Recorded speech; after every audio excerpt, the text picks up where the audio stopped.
믿고 두드리고 믿고 구하고 찾자. 시작. 믿고 두드리고 믿고 구하고 찾자. 다시 한번요. 믿고 두드리고 믿고 시작. 믿고 두드리고 믿고 구하고 찾자. 할렐루야. 아멘. 이 구호가 우리에게는 꼭 이루어지고 일상에서 하나님께 늘 기도하는 우리 모두 되기를 바랍니다. 나의 힘이 되신 여호와여 찬양 올리겠습니다.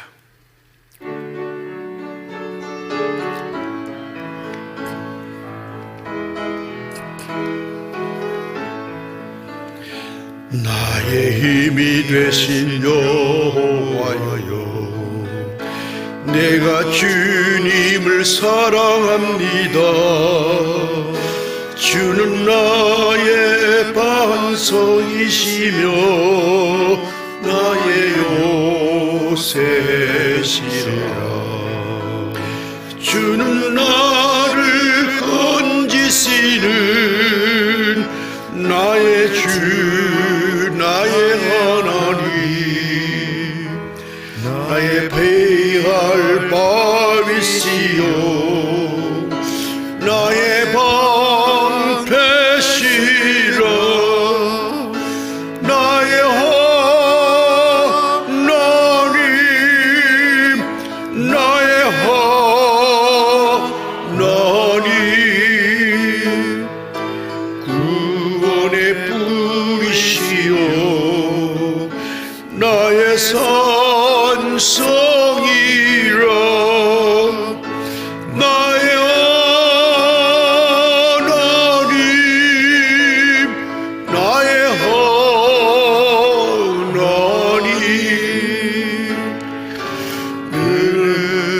나의 여호와 나의 구세주. 아멘. 하나님께서 오늘 이 새벽에 주시는 말씀은 우리가 늘 사모하고 또 그리고 이루고 싶은 표상되는 가정에 관한 축복의 말씀입니다. 여러분, 그리스도인들은 항상 잊지 말아야 될 것은 하나님의 말씀을 일단 내가 받으면 그 말씀을 내 심중에 새기고 신비에 새기고 그리고 그것을 나의 문화를 통하여 상상을 하는 겁니다. 나는 어떤 가정을 이루겠다. 내가 꿈꾸는 가정을 꿈꾸어 보는 겁니다. 상상을 하면서 제목을 가지고 기도하는 겁니다. 그러니까 하나님 말씀 받고 그걸로 내가 꿈을 꾸고 상상을 하고 그리고 그것을 기도 제목으로 삼아서 기도하는 겁니다.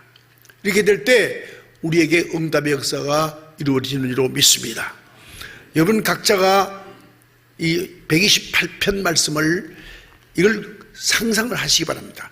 이 말씀을 대해서 내가 상상하면서 이걸 기도로 삼으면 하나님께서 이 약속의 말씀을 성취해 주시길 믿고 늘 기도하시길 바라고, 이 금년에는 오미크론 때문에 각 가정을 위해서 기도하는 소망의 기도를 각 가정에게 이제 맡겨줄 테니까 이 말씀 가지고 가셔서 온 가정이 봉독하고 그리고 하나님께 기도하시기를 부탁을 드립니다.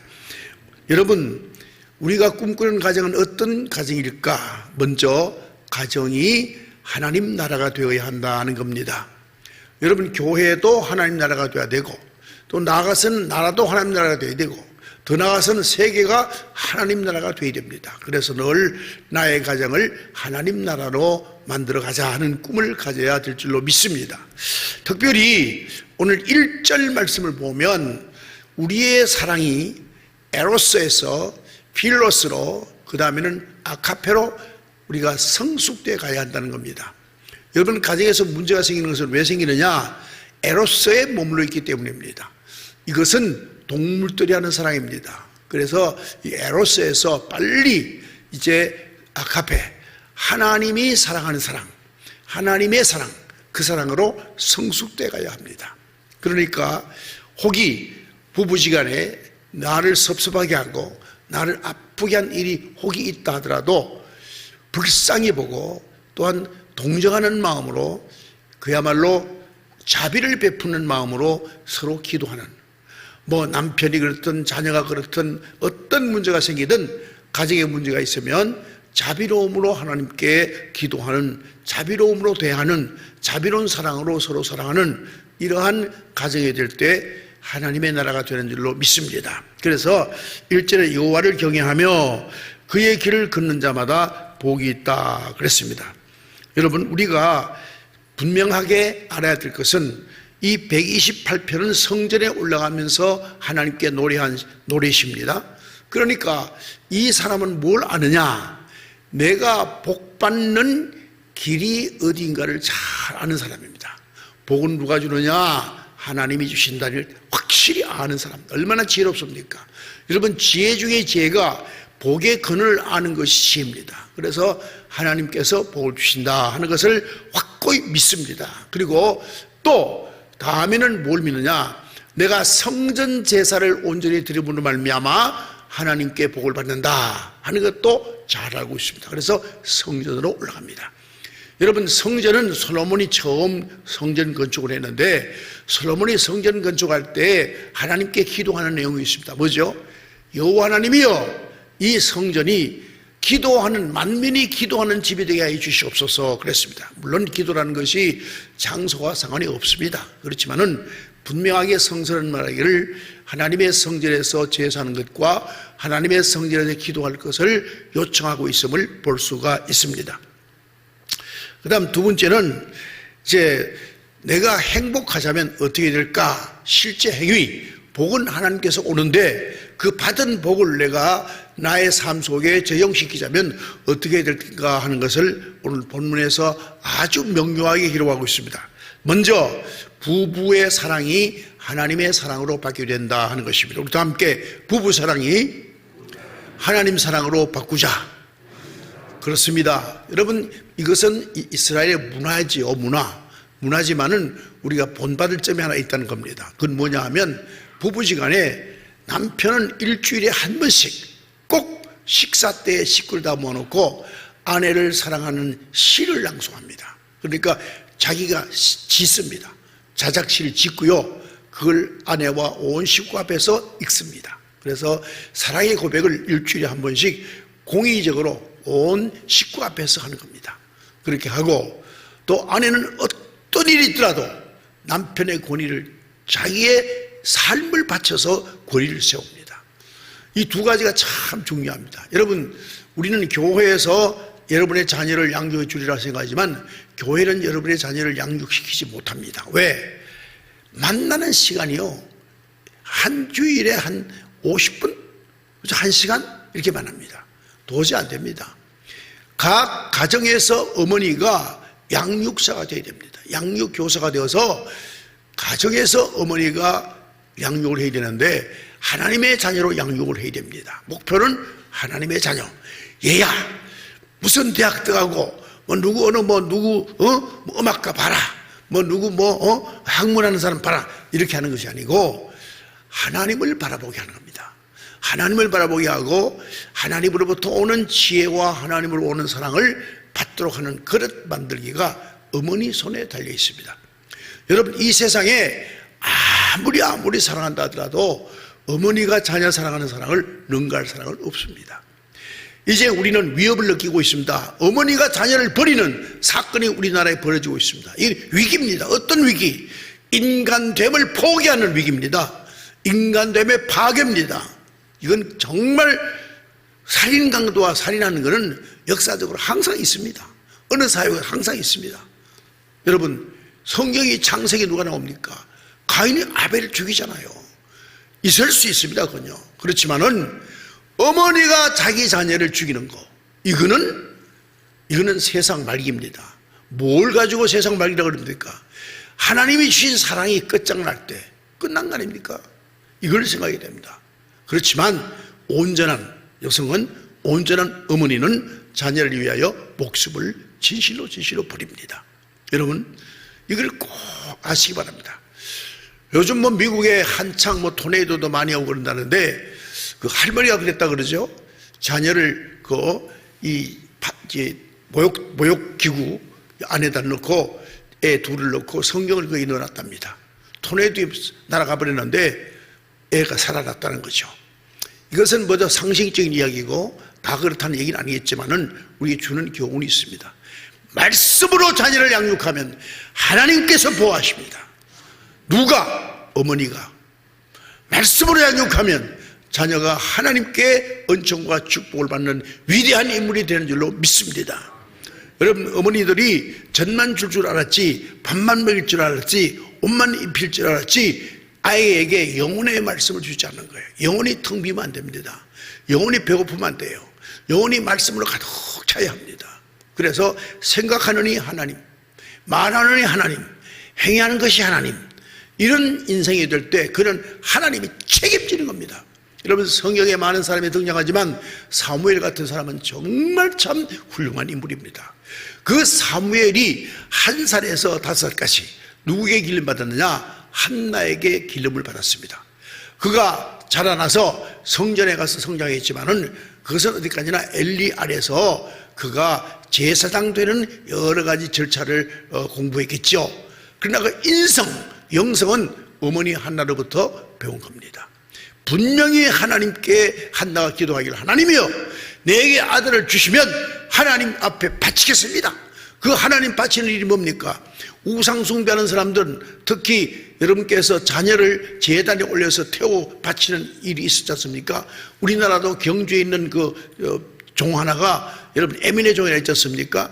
그것도 쇳물을 녹일 때 아들을 넣어서 녹여서 그 종을 만들었더니 종을 치니까 에멜레 한다 그러지 않습니까? 그런 우상 숭배하는 행위 하지 마시고 성서적 자녀 하나님께 바치는 법, 말씀으로 자녀를 양육하는 것이 하나님께 내 자녀를 바치는 겁니다.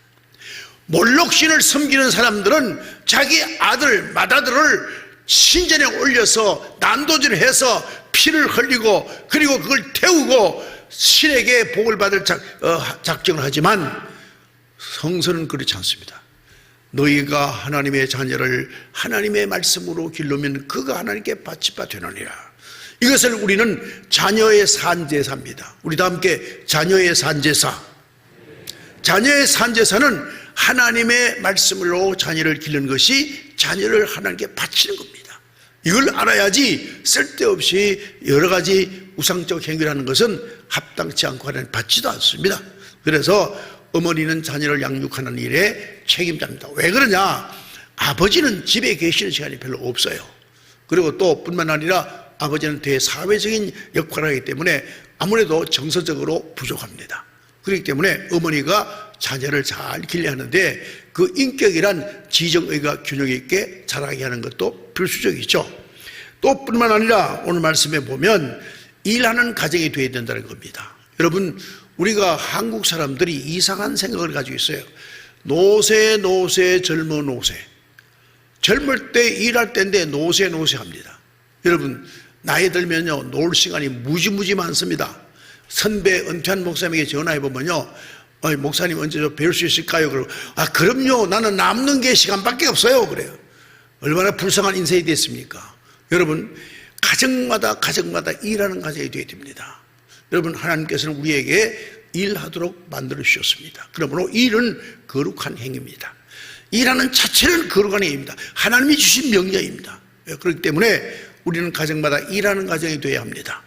이 부모들이 집에서 요리를 하지 않고 이제 바깥에 나가서 외식을 많이 합니다. 그것도 좋은 일이지만은 부모와 딸 함께 아들 요리를 해야 앞으로 가정에서 이 자녀가 아들 딸이 다시 또 요리를 해서 각 식구를 먹입니다. 이건 굉장히 중요합니다. 여러분, 가사라는 것이 그의 생명을 양육하는 틀입니다. 그래서 가사는 온 식구가 함께 일하는 것이고 뿐만 아니라 나가서 모든 우리가 해야 할 직업, 이것도 물론 더 당연하지만은 직업 외에도 사회봉사, 하나님에 대한 봉사, 이런 일하는 걸 즐거워해야 됩니다. 그래서 일하는 가정으로 우리가 되어야 한다. 절대 일 없이는 안 된다. 일해야 된다는 겁니다. 제가 어떤 그 할아버지 보니까 저 시골에 사는 할아버지인데 신문에 이렇게 났더라고요. 이 할아버지는 자기도 몸이 좋지 않습니다. 80 중반인데요. 아침에 일어나면은 그 우유 배달을 해요. 우유 배달. 자진해서.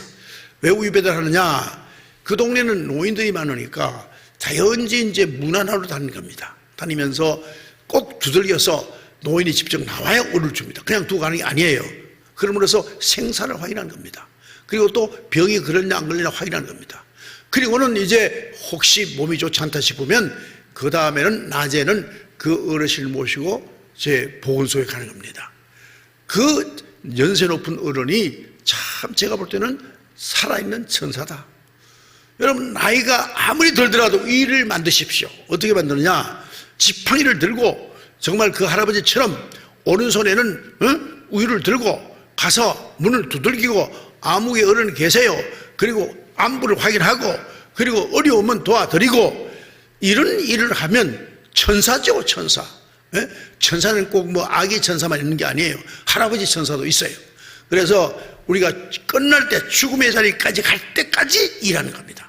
뭘 하든지 정 안 되면 뭐까지 하느냐? 정 안 되면 하다못해 마당이라도 써야 되고 움직여야 됩니다. 여러분, 우리가 걷기 하죠? 걷기는 뭘 의미하는지 아십니까? 건강보장이고요. 걷기는 돌리기. 뭐 한다? 피를 돌리는 거, 피를 돌려. 예? 근육을 움직이게 하는 겁니다. 뇌를 흔드는 겁니다. 걷기만 하면 치매가 안 걸립니다.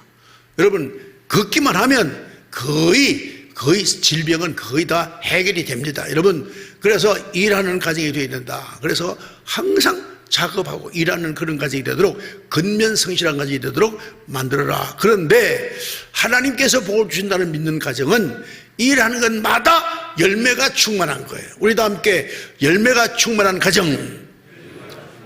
여러분, 사바다 망하면 되겠습니까? 열매가 충만해야 됩니다. 저는요, 이런 말씀 드리면 혹시 윤 목사 뭐 관상예냐 그러지 모르지만은 개업 예배를 드리러 가면 거의 7, 80% 맞췄습니다. 이 기업이 잘 될 건가 안 될 건가 7, 80% 맞췄습니다. 근데 만약의 경우에 제가 가서 그걸 맞췄다 해서 예배 시큰 드리고 이제 뭐 하여튼 차라도 마시면서 이거 곧 망할 걸요 그럼 되겠어요? 말을 못하는 거죠. 다만 기도만 하는 겁니다. 정말 훤히 보여요. 훤히 보입니다. 왜 그런지 아십니까? 그 사람의 경영자의 인성을 보면 다 나타나 있습니다. 망할 사람과 흥할 사람이 나타나는 겁니다. 여러분, 왜 그럴까요? 그건 다름이 아니라 그 영성이 얼굴에 나타나고 그 영성이 그 인품에 나타나는 거죠. 여러분, 우리가 항상 일을 하고 사업을 하면 흥왕해야 됩니다. 그리고 또 직장에 나가면 존경받고 진급을 하고 아주 중요한 위치에서 보람찬 삶을 살아야 됩니다. 열심히 해야 됩니다. 여러분, 절대로 내가 말씀드리는데 이 노조하지 마세요. 이거는 절대로 하나님 기뻐하지 않습니다. 내가 일을 얻을 때는 그 사장의 기업을 열었기 때문에 일을 얻었잖아요. 그러면 그 관계면은 은혜로 생각하고 그 사장을 잘 보필하면 다음에 사장이 됩니다. 여러분, 어느 회사 가든지 여러분 자녀에게 가르치십시오. 너 그 회사에 취직하냐? 그러면 미래 그 회사 사장 될 작정하고 들어가라. 어느 직장 갈 거냐? 사장 되기 좋은 직장 나가거라. 그래야 융성한 겁니다. 그 사장 될 사람은 어떻게 움직이겠습니까? 어떻게 근무하겠습니까? 달라요. 완전히 달라요.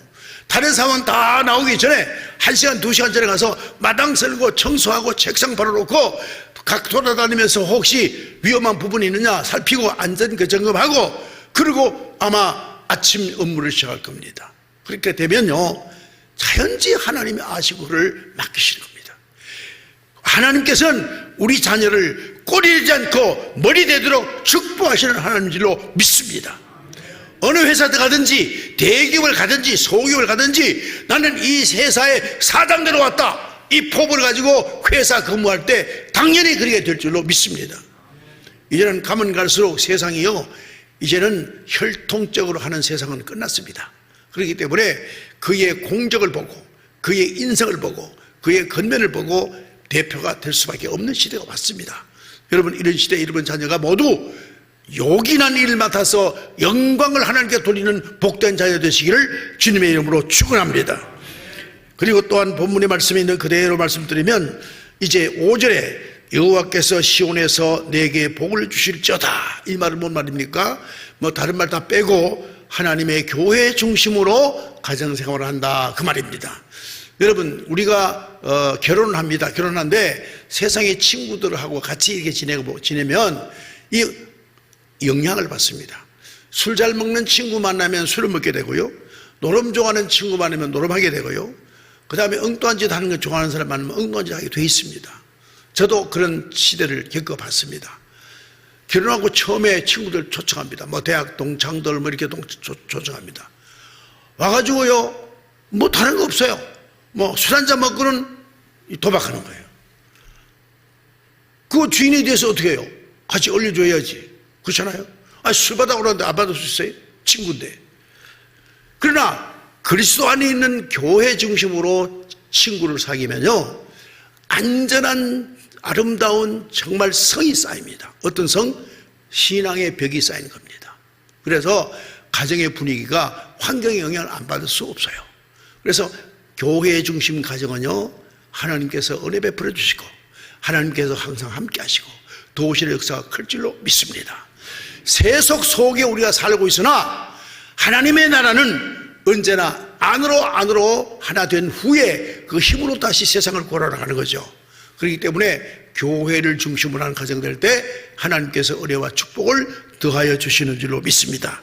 그래서 5절 말씀, 여호와께서 시온에게 내게 복을 주실지어다 나는 평생에 예루살렘의 번영을 본다 그랬습니다. 하나님의 교회가 자라고 함께 더불어 그 가정이 자라고 그 자녀가 자라고, 그래서 교회는 항상 생명의 공동체이기 때문에 성장을 추구하고 또 성장하게 하도록 모두가 함께 노력을 해야 할 줄로 믿습니다. 저는 교회마다 좋은 하나님의 종들이 많지만 그중에 특별히 가장 중요한 종은 전도하는 종과 양육하는 종이 가장 중요합니다. 여러분께서 사도행전에 나온 말씀 기억하시죠? 헬라파 가부와 히브리파 가부가 갈등하니까 결국은 7지사를 세우는데 다 어디 헬라파 사람들을 세우지 않습니까? 그런데 그때 베드로 이렇게 말합니다. 우리는 기도와 말씀에 전념하리라 그랬습니다.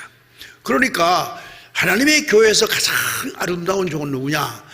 새롭게 전도해서 생명을 이제 구하고 그 다음에 그 생명을 양육하는 일이 하나님의 교회에서는 가장 중요한 일입니다.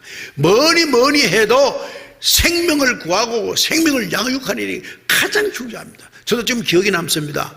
어릴 적에 우리가 유엔중학교 다녔죠. 그때 우리에게 가르쳐 주던 부부 집사님을 압니다. 지금도 기억하고 있습니다. 그분 한 분은 경찰서 경사고요, 그 부인은 그냥 평범한 부인입니다. 그런데 얼마나 우리에게 진실로 말씀을 가르치고 얼마나 사랑을 주는지, 그 두 부부는 지금도 이름을 잊었지만은 그 부부는 눈만 감으면 눈에 선이 보입니다. 여러분, 그런 사람이 되세요.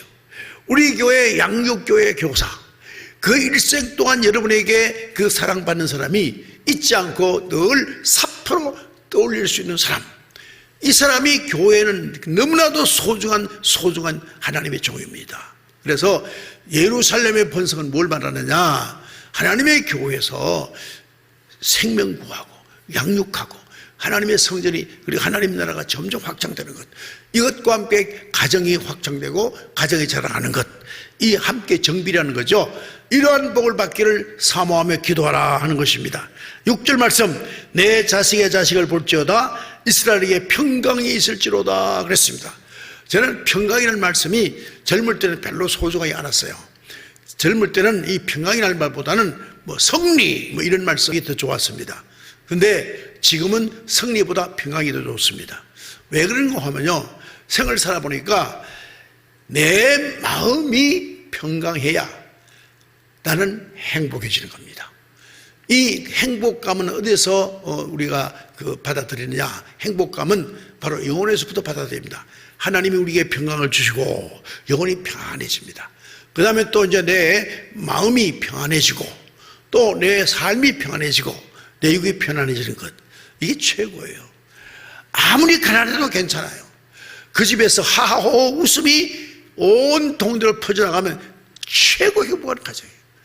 아무리 큰 빌딩을 짓고 빌딩 옥상에 한 200평 300평 가정을 차리고 그야말로 화롭게 단독 엘리베이터를 놓고 그렇게 사는 집이 있다 하더라도 싸우는 가정은 불행한 가정입니다. 그렇지 않습니까? 여러분 보세요. 우리나라의 H그룹에 그 얼마나 돈이 많습니까? 그렇지만은 형제지간에 원수가 되어 싸우는 거 보셨죠? 자녀들이 행복한 가정 아닙니다. 어떤 단면만 봐도 알지 않습니까? 그러면 그 가정이 어떻게 살아왔겠습니까? 서로 치고받고 형제들간에 싸우고 부모의 유산을 얼마나 많이 받을까 거기에 치중해서 사람들이 돈의 노예가 되어 살았지 않습니까? 그 가정에 제일 중요한 건 돈이었겠죠. 돈은 항상 분쟁을 가져옵니다. 여러분, 그래서 우리는 평강의 축복을 받으시기를 기원합니다. 가정마다 평강하시기 바랍니다. 평강의 가정 되시길 바랍니다. 그래야 정녕 행복한 인생을 살아갈 수가 있습니다. 만약 여러분께서 혹이 내가 일생 동안에 가장 추구하는 가치가 뭐냐라고 여러분께서 아마 지금 생각해 볼 수 있습니다. 지금 생각해 보세요. 뭡니까? 돈입니까? 뭐 다른 뭡니까? 아닙니다. 내 마음에 평안이 가득하여 평강된 사람이 되는 것이 최고의 가치로 여기시기 바랍니다. 이렇게 될 때에 사람이 생활하는 게 소극적인 것처럼 보입니다. 여성적인 것처럼 보입니다. 적극성이 좀 부족합니다. 그런데 결국 그 사람이 나중에 가장 하나님이 기뻐하는 자리에 서 있습니다. 무슨 말인가 하면 너무 야성적인 사람은 현재 단편, 지금 당장 일어나는 일에서 자기가 어떤 이기려고 하는 또 차지하려는 이런 욕망의 뜨거움 때문에 열정을 더해서 어떤 단편적 일에는 굉장히 그 사람이 큰 공로를 세우고 그야말로 획기적인 일을 하는 것 같지만 마지막에 가보면 온유한 사람이 가장 웃자리에 가 있습니다. 웃자리에 가 있습니다. 군대도 그렇습니다. 군대도 그렇습니다. 여러분, 전쟁 잘 치르는 군사가 나중에 대통령이 될 것 같습니까? 메가드가 왜 대통령이 못 됐습니까? 트루만이 보니까 만약에 좋아, 한국을 사랑하고 하는 것도 좋아, 그렇지만 기독교를 믿는 한국을 살려야 된다는 것도 좋아요. 트루만이 굉장히 믿음이 좋거든요, 대통령이. 그런데 메가드가 마지막에 뭐라 합니까? 저 중국을 쳐야, 왜 중국 사람 때문에 미군이 많이 죽었잖아요. 그리고 무관이니까 중국을 쳐야 우리가 승리한다. 이래가지고는 트루만의 명령을 듣지도 않고 압록강 그 중국 쪽에다 폭격을 막 한 겁니다. 그때 트루만이 모가지 친 거죠. 좀 살벌하지만 제대했습니다. 왜 그런지 아십니까? 세계 전쟁을 일으킬 수도 없다는 겁니다. 방금 연합군으로 소련과 같이 싸웠는데, 중국과 같이 싸워서 일본을 이제 진압하고 독일을 진압했는데 이제 얼마 안 돼서 다시 또 국제전을 얼마 안 되지 않냐. 그래서 결국은 트루만이 그 메가드 5성 장군을 자른 겁니다. 그 메가드가 대통령이 될 뻔했죠. 안 됐습니다. 아이젠하워도 대통령이 됐습니다. 그때 전쟁 영웅이 다 대통령이 되는데 미안하지만 이 메가드는 될 수 없었습니다. 여러분, 온유하십시오. 한 싸움에 이긴다고 해서 전 일생의 싸움에 승리하는 게 아니에요. 한 싸움은 내가 양보하고 물러서면 하나님이 아세요. 평화의 사도다. 알고 하나님께서 전체를 컨트롤할 수 있는 평화의 임무를 하나님은 높이 쓰시는 겁니다. 이 점을 꼭 기억하시고, 여러분, 작은 일에 자기의 영성과 자기의 인격을 투자하거나 혹은 헛피 쓰지 마세요. 아끼세요. 아끼시고 항상 하나님을 바라보면서 평화적 사도로 살아갈 때 하나님께서 높이 높이시고 영광을 하나님께 돌리게 하는 은혜의 자리로 여러분이 이끌어 가실 줄로 믿습니다. 이 세상에 제일 어리석은 사람이 교회에서 싸움질하는 사람, 제일 어리석은 사람입니다. 그건 진짜 바보 중에 바보입니다. 여러분, 왜 그런지 아십니까? 오죽하면 이런 말이 들린다 그러지 않습니까? 지하철에서 싸움질하니까 할아버지가 애 젊은 아들 보고, 야, 왜 지하철 싸우냐, 교회가 싸우지, 그런 말 한다 그러지 않습니까? 얼마나 어리석은 사람이 많습니까? 그 사람들은 성령을 모시지 못해서 그래요. 교회만 다니는 거예요. 하나의 공동체 속에 들어왔을 뿐이지 거듭나지 못하고 변하지 못한 거예요. 여러분, 작은 일 가지고 인생을 걸지 마세요. 여러분, 일생을 걸만한 것은 평화입니다. 그래서 여러분 마음속에 언제나 어디 가든지 평화를 만드는 피스메이커가 되시는 여러분 되시기를 주님의 이름으로 축원하고, 오늘 128편 말씀이 올해 여러분의 가정에 주시는 하나님의 축복의 말씀 믿고 상상하시고 기도할 때마다 128 같은 복된 가정 주시옵소서 기도하는 여러분 되시기를 주님의 이름으로 축원합니다.